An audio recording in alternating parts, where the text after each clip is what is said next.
A locked door, a shadowy street corner, a betrayal so cold it literally belongs in the deepest, crisper drawer of the fridge. Welcome to this special true crime edition of our Explainer. I'm your host, and today, we are stepping right behind the yellow police tape to investigate a sprawling syndicate operating deep in the vegetable underworld. It's a wild story of deception, illicit photos, and a massive sting operation that left one innocent strawberry totally holding the bag. We're breaking down the case files of the fruit salad adventures and, trust me, the juice we're squeezing today is definitely not sweet. Okay, let's just dive right into this, shall we? We're gonna plunge straight into the raw, unfiltered emotion of our victim, Strawberina. Listen to this. What do you want? Why are you calling me, you psycho? That chilling outburst, that's exactly how she answers her phone right after a terrifying ordeal. It brilliantly captures the sheer panic and, honestly, the absolute psychological breakdown of someone who suddenly realizes they've been played. She's screaming into the receiver, completely out of breath, and for just a fleeting second, she feels this satisfying wave of victory, right until she hears the unfazed, icy laughter of her supposed friend Potato Keisha on the other end of the line. You see, this specific phone call is the thread that unravels our entire case. Which brings us to Section 1, the morning after. Waking up to an absolute nightmare. So to really understand how we got to that desperate phone call, we need to reconstruct what happened right after the raid. Our victim wakes up, and she is utterly disoriented. She's wrapped tightly in her strawberry print sheets, just staring at the ceiling, literally questioning her own reality. Like, did the last 2 days actually happen? Was that federal raid just a bad dream? You can almost feel the visceral, textural trauma here. She throws a pillow over her face, desperately hoping to just erase the memory of those flashing red and blue lights. But as the fog of sleep finally lifts, the cold, hard reality sets in. No, it wasn't a dream. As investigative reporters trying to connect the dots here, let's take a hard look at the cold facts of the fallout. Look at this breakdown. Pineapple Lisa and Mushroom Marv. Handcuffs. Arrested right there on the balcony. Meanwhile, Potato Keisha and Tamarin Teparin, the very individuals who brought her to this place, somehow managed to slip right out the back door. And Strawberina, she was just left sitting there, completely abandoned, forced to answer questions while the cops did their sweep.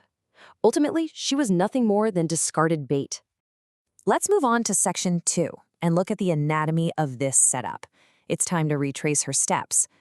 We really have to ask ourselves, why her, right? What was the motive? Let's follow the breadcrumbs. Because this wasn't some long, drawn-out con. This was a rapid, escalating descent into pure danger. Look at the timeline here. Night 1, Strawberina meets Potato Keisha at the Wacky Produce Club after being intentionally stood up by Tamarind. Then, the very next night, Keisha invites her to what she calls a special VIP party. But of course, Keisha conveniently leaves out exactly how special this party actually is. Because by pre-dawn, the precinct section of the grocery aisle is literally kicking the doors in. Strawberina was unknowingly dragged into a high-stakes, highly illicit environment at absolute breakneck speed. And that brings us to the mystery man. We've got the identity Strawberina was presented with, a harmless, cucumber stranger. During this freaky VIP party, he undressed her and got extremely intimate. But as we soon find out, this guy was actually a sour pickle. And more importantly, he wasn't just some random party guest. He was a police informant. And right as they were together, Keisha was standing nearby, snapping a highly compromising photo of the whole thing. The absolute most crucial point here is the emotional betrayal. It wasn't merely that she was set up, It was the malicious cruelty behind it. Tamarin showed up to this party specifically just to laugh and gloat about how masterfully she and Keisha had orchestrated the trap. They drugged her, photographed her in a deeply compromising position with a complete stranger, and the absolute second the heat arrived, they vanished. They left her totally alone to take the fall. Now for Section 3, the taunting phone call. It's like a blender on the highest setting. And this brings us right back to where we started, the exact moment the case breaks wide open. Strawberina is sitting in her apartment. Her head is absolutely pounding. Then, her ringtone pierces through the silence, loud and jarring. It's Potato Keisha. Strawberina angrily answers, screaming that she was left behind in handcuffs. And how does Keisha respond? With this chilling, sociopathic calm. "Oh, sweetie, calm your seeds," she says. "We did you a favor." Guys, Keisha's voice crackles through that speaker without even hint of panic. For a woman who supposedly just escaped a massive federal produce raid, this total lack of adrenaline is a massive, glowing red flag. In a desperate attempt to just take back some control of the narrative, Strawberina fires back. She proudly declares to Keisha that she spilled everything to the precinct. She told the cops exactly how Keisha and Tamarant set her up. But instead of fear, Keisha responds with a cold, mocking laugh, calling her an innocent little fruit. Strawberina's attempt to use the police as a shield tragically backfires, and it leads directly to the next terrifying piece of the puzzle. Keisha simply tells her to go look at the morning paper. Which leads perfectly into Section 4, the front page revelation. Let's follow this paper trail. Suddenly, the walls of our investigation are narrowing, closing in super tight around our victim as she sprints to her doorstep. She snatches the paper, locks the door behind her, and runs back to the safety of her bedroom. She looks down, gasps, and nearly chokes. Right there, staring back at her, is a mugshot of Potato Keisha and that shady cucumber man. And here is the evidentiary bombshell. The headline screams, "Informer, Potato and Sour Pickle released after cooperating with authorities." Keisha didn't escape the law out the back door, guys. She is actively working alongside it. Now, what's really interesting about this is that the devastating truth of the syndicate setup is finally crystal clear. Keisha wasn't just a scammer. She was a snitch. She traded that spicy, compromising photo of Strawberina to buy her own freedom. The cucumber stranger was actually a sour pickle informant all along. And the entire VIP party? It was an orchestrated federal sting operation from the very beginning. Strawberina was never a guest. She was the mark. Moving to Section 5, the inside job, because suddenly there's nowhere to hide. Now, if you thought the betrayal ended back at the club, think again. We need to bring the focus claustrophobically back into Strawberina's locked apartment, where the true crime tension reaches its absolute peak. Notice the tragic irony here.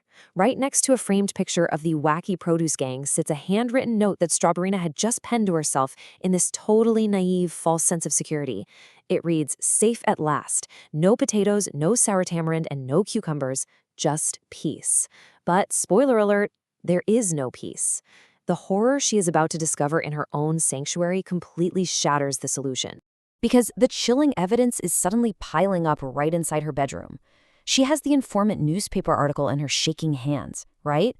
But then she looks down at the floor. Remember that nice, thoughtful police officer who supposedly just drove her home last night? Well, he had accidentally left his badge and his police jacket right there on her bedroom floor. But wait a second, she doesn't remember him ever coming inside her apartment, which means someone has been in her room. The safe house is 100% compromised. And right on cue, her phone buzzes. It's an anonymous text message from an unknown number. It contains a digital copy of that front page article, followed by these incredibly grave, threatening words. "The police didn't let you go out of the kindness of their hearts, Strawberina. You're part of the investigation now. Look outside your window." The threat is no longer back at the VIP party. It's direct, it is immediate, and it is literally right outside her glass. Her hands are shaking as Strawberina creeps over to the curtains. She slowly peels them back and peeks out into the dark, heavy haze of the early morning silence. And there it is, the final cinematic detail. Sitting there, idling, right under the yellow glow of the street lamp, is a dark, unmarked car.